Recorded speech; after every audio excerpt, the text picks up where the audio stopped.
जो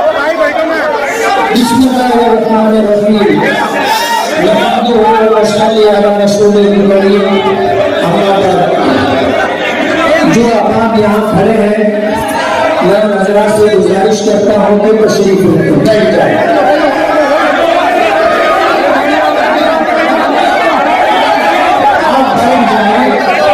आप बैठ जाए, मैं अपनी बात रखना चाहता हूँ।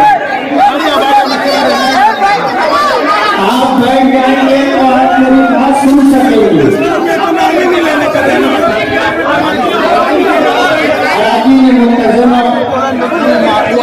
आज इस मौके पर हम लोग अपने सदर महाराष्ट्र के लिए सदर नायबीन सुदूर और खासिम के इंतखाब के लिए जमा हुए। हमारी जमात एक दस्तूरी जमात है और दस्तूर के मुताबिक ही हमारे तमाम उमूर अंजाम दिए जाते हैं। आज इस मजलिस में बात की इब्तिदा दस्तूर से हुई और किसी का नाम पेश किया जाए, उससे पहले मैंने कुछ कहना चाहा था, तो मुझे ये जवाब दिया गया कि नाम पेश किए जाने से पहले किसी के कुछ कहने का मौका या बात कहने की इजाजत दस्तूर में नहीं। मैंने इस बात को कबूल किया कि जब ये दस्तूर है तो हमारी जमात दस्तूरी है, दस्तूर का एहतमाम, दस्तूर को मानने का एहतमाम होना चाहिए। लेकिन दूसरी गैर दस्तूरी बात की जा रही है कि सदर मोहतरम को ये पसंद है कि वो ऐसा कोई शख्स जिसका सियासत से ताल्लुक हो वो हमारी जमात का सदर ना रहे। मैं मुफ्ती मासूम साकिब साहब से पूछना चाहूंगा कि क्या ये दस्तूर में, हमारा दस्तूर ये है कि हमारी जमात से ताल्लुक रखने वाला कोई भी शख्स किसी भी सियासी जमात से ताल्लुक रख सकता है, शर्त यह है कि वो सियासी जमात फिरका परस्त ना। ये हमारे दस्तूर में, आप दस्तूर की दुहाई देते हैं, दस्तूर के खिलाफ आप सदर मोहतरम की तरफ मंसूब करके कि सदर मोहतरम की पसंद है। मैं ऐसा मानता हूं कि दस्तूर से ऊपर कोई नहीं होता। दस्तूर दस्तूर है और मौलाना बदरुद्दीन अजमल का हवाला देना, उनका अमल हमारे लिए दस्तूर नहीं है। किसी और का हवाला देना दस्तूर नहीं है। मैं अपनी बात रखना चाहता था, शायद बदगुमानी होगी तो दस्तूर का हवाला देकर के मुझे रोका गया। हमारा हमेशा का ये मामूल रहा है कि हम इत्तेफाक के राय से सदारत का इंतखाब करते, कभी इख्तिलाफ नहीं होता।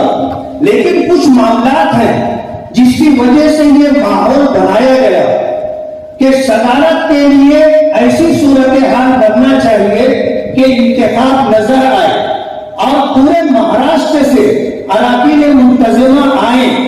और उसका पस मंजर ये था कि सोशल मीडिया पर और पूरे महाराष्ट्र में मालियात को लेकर के जो इल्जामात दर इल्जामात का सिलसिला है, उसके पेश नजर पूरी रियासत बेचैन है। और यह मामला आज का नहीं है। मैं मैं वर्किंग कमेटी का मेंबर हूं महाराष्ट्र के। मैं मरकज की जो है वर्किंग कमेटी का मेंबर हूं। जैसा मुफ्ती मासूद साहब जनरल सेक्रेटरी मरकजी जमहूरियत से उन्होंने इस बात का इजहार किया तो मेरी बात सुनना चाहिए था। लेकिन आज मौलाना हरीमुल्लाह से मेरा कोई जाती इख्तिलाफ नहीं और सबको पता है कि साल से मुझसे ये गुजारिश लोग करते थे, तकाजा करते थे कि आप सदारत के उम्मीदवार बने। मैंने हमेशा माजरत की, अल्लाह ने मुझे जो दिया है मेरे लिए उसी को संभालना मुश्किल है।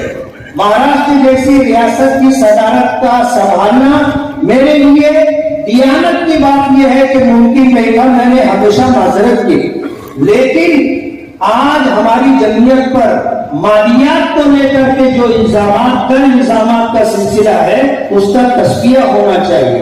मौलाना हबीबुल्लाह साहब से माजरत के साथ मुझे मरहूम गुलजार आजमी रहमतुल्लाह अलैह ने जो बात कही है कि नोटबंदी के मौके पर एक बहुत बड़ी रकम ले दी गई और उसके बाद दफ्तर में एक बहुत बड़ी रकम थी जो लोगों की लाइब्रेरी में ले जाई गई और ये करोड़ों की रकम और आज तक उसका तस्किया नहीं हो सका।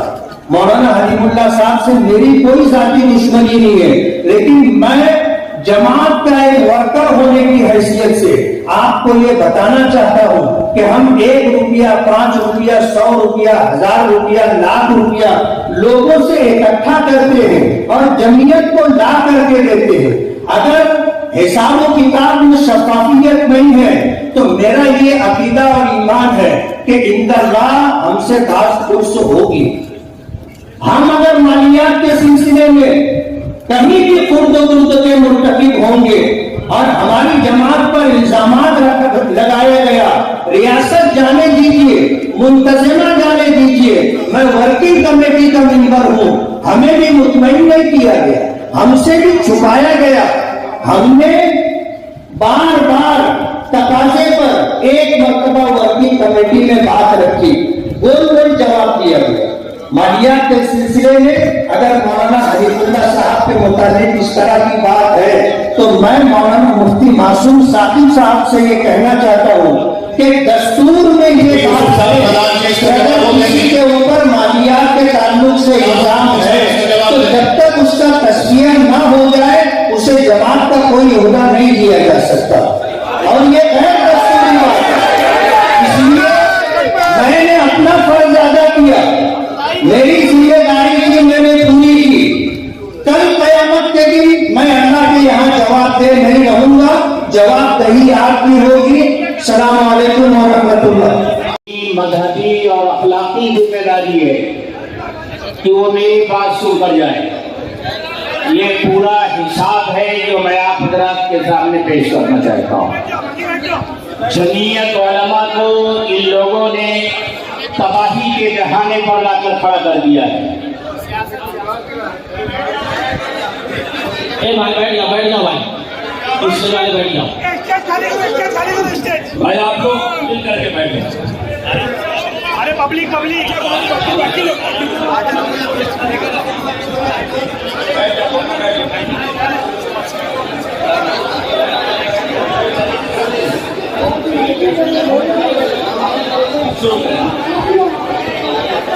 नहीं भाई, आप लोग स्टेज खाली करें।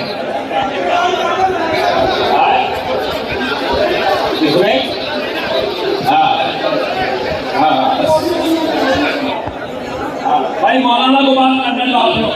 भाई देखिए, मैं मरकज से आया हुआ हूँ, मौलाना जवाब नहीं देंगे तो मैं जवाब दूंगा।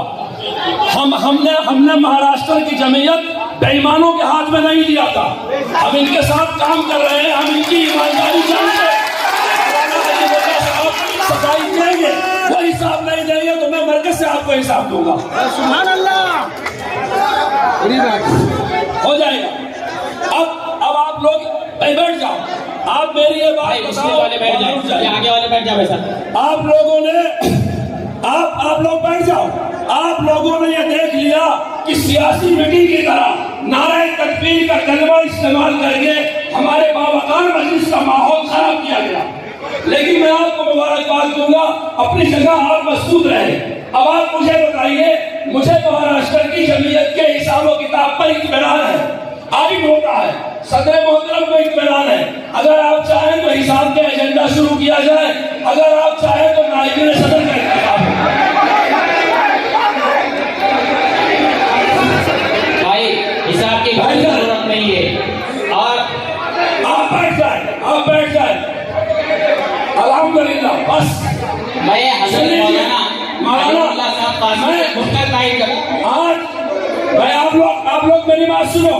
आज का एजेंडा था एक सदर, 4 नायब सदर, एक खजांची का इंतखाब।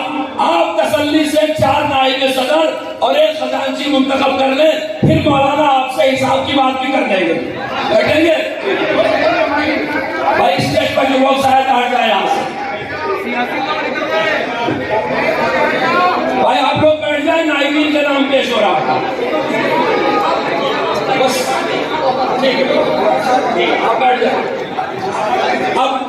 नायबी सुतूर का नाम पेश करो, किसका नाम है?